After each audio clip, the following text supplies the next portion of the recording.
বাঁকুড়া লোকসভা কেন্দ্রে তৃণমূল কংগ্রেসের প্রার্থী অরূপ চক্রবর্তী রঘুনাথপুর শহরে নির্বাচনী প্রচারে এসে দলীয় কর্মীদের সঙ্গে দুর্ব্যবহারের ছবি ধরা পড়ল। প্রার্থী অরূপ চক্রবর্তীর যে দুর্ব্যবহারের ভিডিও রীতিমতো ভাইরাল হচ্ছে সোশ্যাল মিডিয়ায়। ভিডিওতে দেখা যাচ্ছে দলের নেতা তথা রঘুনাথপুর 1 নম্বর ব্লক তৃণমূল কংগ্রেসের শ্রমিক সংগঠন তথা আইএনটিটিইউসির ব্লক সভাপতি তুফান রায়কে মিছিল থেকে ধাক্কা দিয়ে সরিয়ে দিচ্ছেন প্রার্থী অরূপ চক্রবর্তী। তবে শুধু তুফানই নয়, মিছিল চলাকালীন অরূপ বাবুর এমন দুর্ব্যবহারের ছবি দেখতে পাওয়া যায় আরও বেশ কয়েকজন দলীয় নেতাকর্মীর সঙ্গেই। বিষয়টি নিয়ে বিরোধীরা কটাক্ষ করে বলেছেন, যেখানে প্রার্থী অরূপ চক্রবর্তী নিজের দলীয় কর্মীদের সম্মান দিতে জানেন না, সেখানে তিনি জয়ের পর কি করে জনগণকে সম্মান দেবেন। গতকাল বৃহস্পতিবার নির্বাচনী প্রচারে রঘুনাথপুরে একটি পদযাত্রায় যোগ দেন প্রার্থী অরূপ চক্রবর্তী। যে কর্মসূচিতে হাজার হাজার দলীয় কর্মীদের সঙ্গে নিয়ে প্রার্থীর প্রচার কর্মসূচিতে উপস্থিত আইএনটিটিইউসির ব্লক সভাপতি তুফান রায়। অথচ মিছিল চলাকালীন সেই তুফান রায়কেই ধাক্কা দিয়ে পেছনে সরিয়ে দেন প্রার্থী। যদিও বিষয়টি নিয়ে আইএনটিটিইউসি ব্লক সভাপতি তুফান রায় বিষয়টিতে গুরুত্ব দিতে নারাজ। তিনি বলেন, আমাদের সবচেয়ে এখন একটাই বড় লক্ষ্য, প্রার্থী অরূপ চক্রবর্তীকে জেতাতে হবে। আর বড় বড় মিছিলে এই ধরনের ছোট ছোট ঘটনা ঘটবেই, এগুলোতে গুরুত্ব দিলে এখন চলবে না। যদিও এই ভিডিও ভাইরালের ঘটনার অধিকাংশই বিরোধীদের চক্রান্ত বলে দাবি করেন তুফান বাবু।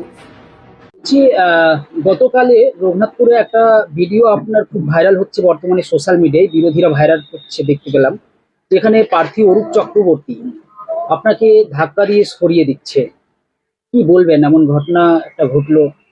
না না, এটা কোনো ঘটনা নয়, ওটা তো ভিড় ছিল, ভিড়ের মধ্যে উনি সরাবার হিসেবে করলেন, ওইটাকে একটা বিরোধীরা একটা ষড়যন্ত্র করে এটাকে ভাইরাল করছে, এরকম কোনো ব্যাপার নেই। এটা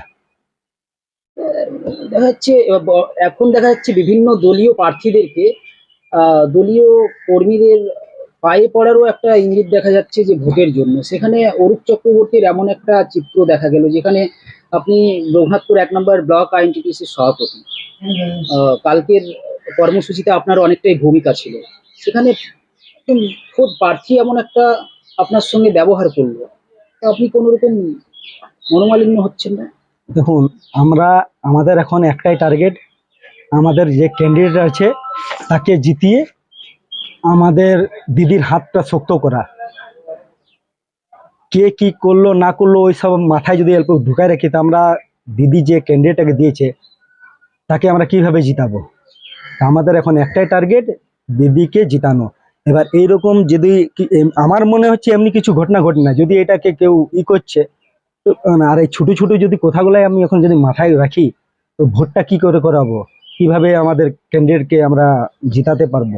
এখন আমাদের একটাই টার্গেট, আমাদের যে বাঁকুড়া লোকসভার ক্যান্ডিডেট আছে অরূপ চক্রবর্তী মাসে, উনাকে বিপুল ভোটে জয় করিয়ে দিল্লিতে পাঠানো, আর আমাদের যে দিদি আছে উনার অভিষেক দা উনার হাতকে শক্ত করা।